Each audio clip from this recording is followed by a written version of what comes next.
auctions, people bring all kinds of coins and banknotes with them. Once again, we went around and asked the dealers what's the coolest coin they brought to Long Beach. I have to say the coolest coin we have with us today is going to be offered in our Rarities Night in Philadelphia, and it happens to be the 1873 No Arrows dime.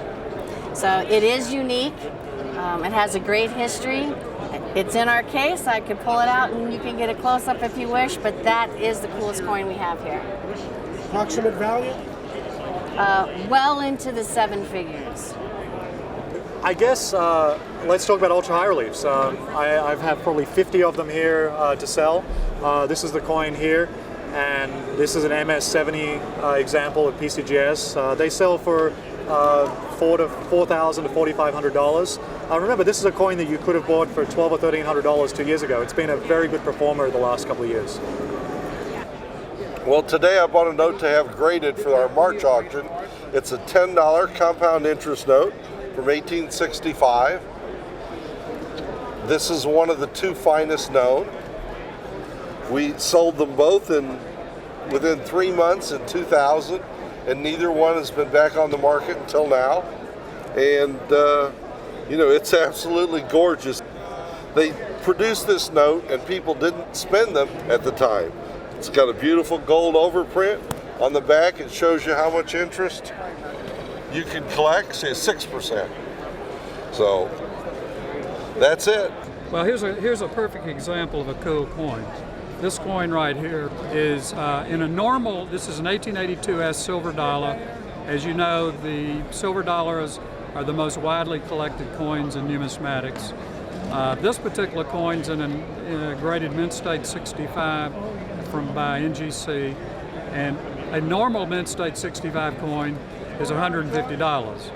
This coin we paid $300 for, and we sold it to a client of ours immediately for $350 because of the color.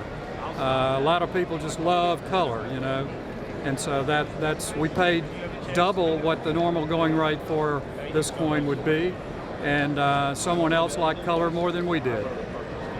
We have a great collector in San Diego that has assembled the all-time finest Oregon Trail commemorative set, and it consists of 14 coins from 1926 to 1939, and he's displayed them here at our table, which is a great opportunity for collectors to come by and see what the best of the best looks like. Why do people like the Oregon Trail? It's a beautiful design. It's considered by many coin collectors who don't even collect commemoratives to be one of the most beautiful numismatic designs out there. A ballpark of value? You know, each of these coins is worth somewhere between 10 and 30,000. It's not for sale, but yeah, and there's 14 coins, so, you know, 350,000, I guess. Actually, the coolest thing I brought with me for this show isn't a coin, but it's a die that strikes coins. This is a 1995 Olympic silver dollar die that struck the track and field design coins. The Mint sold these in 1996 after canceling them. They put an X through the die. This particular die only struck 300 coins before it was removed from the chamber due to some defect in the die surface itself, and they only sold 220 of these dies in 1996. So they're fairly scarce, and they're very popular by subject. There's track and field, there's tennis, there's a wheelchair design, you know, there's a lot of different designs. This particular one for track and field is a popular item as a desk weight or a gift for people that are involved in athletics. What kind of value? This is worth anywhere from $750 to $850. Well, a coin that I've always enjoyed, David, is the 1885 Carson City dollar. It's the third lowest mintage of all the Morgan silver dollars. It's Carson City, only has a mintage of 228,000, and it's still very affordable. You can buy that coin for under $800, and you're getting a coin that's 125 years old. You're getting a Carson City, you're getting the third lowest mintage, and you're buying part of history you can hold in your hand. Well, I've got a couple of cool items that you rarely see. This is actually not a coin, but this is a medal. But the Norse American medals, everyone pretty much knows that you have thick and thin medals that are part of the commemorative series, but very few people know that they struck 50 of these very large medals, and they're really cool. They're just exactly like the regular Norse medal, except that they're much larger and much thicker. It feels like it weighs about a pound, so that's a really cool item. And I've handled maybe 4 or 5 of these during my entire career, so you don't get a chance to find very many of those. And along with that is I picked up a Norse gold medal, which again, most people would not realize that these even exist. So a Norse gold medal is a rare commodity as well, and this is the first one of these I've had in several years. What kind of value for them?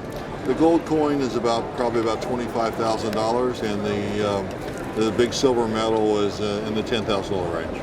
I'd probably have to say the coolest coin definitely is this 5-ounce Proof 69 Ultra Cameo silver piece from China from 1997, depicting a marriage scene from a famous literature called The Three Kingdoms.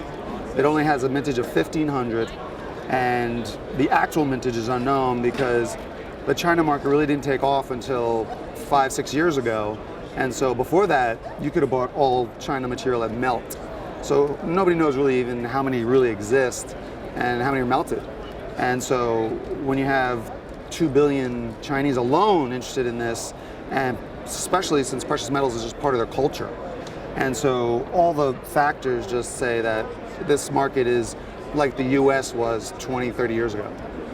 I've got a spectacularly cool coin. It's a 1781 Libertas American medal. This is the #1 coin in the 100 greatest metals book. It ranks #1, like the 1804 silver dollar would be in the rare coins. Ben Franklin himself designed this medal in France, and it was struck in 1781. There's 200 known. This is the second finest coin that Jimmy's holding here in her hand, graded so far. There's only been 21 graded, and I actually have 6 here of the 200 known. Approximate value? $30,000. I bought a shekel of Tyre, which is the coin of Herod the Great, the silver shekel, very famous in its biblical context. It's a rather low-grade one, but I'm sure it's something that will sell quickly because it's affordable. The last one I had was almost $2,000. This one's only about $300, so I'm sure somebody will really get a kick out of it. I know I get a kick out of buying it. So it's one of the 30 pieces of silver talked about. Could very well be. Well, those are some of the cool coins we've seen here at Long Beach.